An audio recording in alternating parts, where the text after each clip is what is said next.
Horror Fanatic here again, and once again, we're going to talk about books. In particular, this book, Revival by Stephen King. I'm going to approach this book differently than I have books in the past, as I enjoyed the format there, but it wasn't fun. And overall, this is for fun.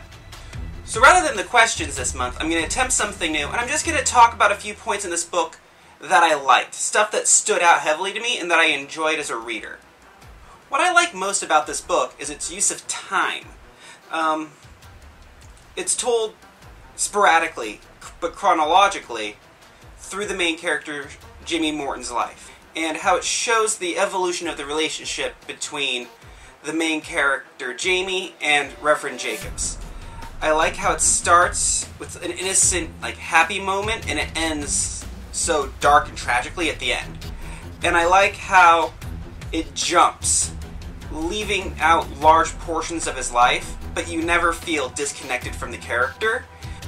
A reoccurring theme that I saw in this book was the loss of innocence and death. And death plays a major factor in this book, and specifically how people deal and cope with grief and loss.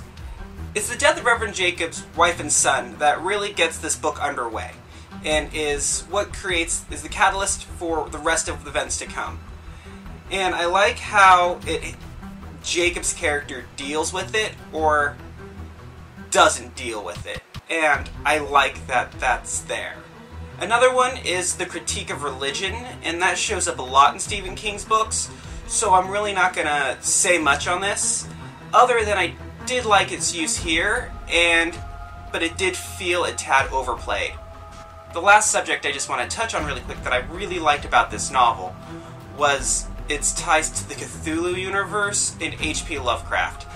I missed the implication going in initially when I read it with the initial quote, and it didn't set me up quite for the finish, although I was expecting it by the time it got there. That said, it also reads heavily like a Lovecraftian novel. It's about insanity and reaching for knowledge beyond our understanding, and the consequences that lie in that. That said, the afterlife that he depicts in this book is really bleak and kind of a downer, but that's kind of the point of a horror novel, is to leave you with unpleasant lingering emotions. What this book really did well for me. I finished it nearly a week ago, and I kind of still think about it from once or twice a day, which says a lot for the novel. And that's all I really have to say on Revival by Stephen King, and I would recommend this novel to fans of his, or those who like Cthulhu, H.P. Lovecraftian style novels. It's not as atmospheric as H.P. Lovecraft's work, but the ties are easily there, and they're meant to be there, and it's done well. Next month's book is going to be something other than Stephen King for a change, as it comes recommended by a friend, because he's kind of tired of hearing me talk about Stephen King. Next month, I'm going to read Southern Gods by John Hunter Jacobs.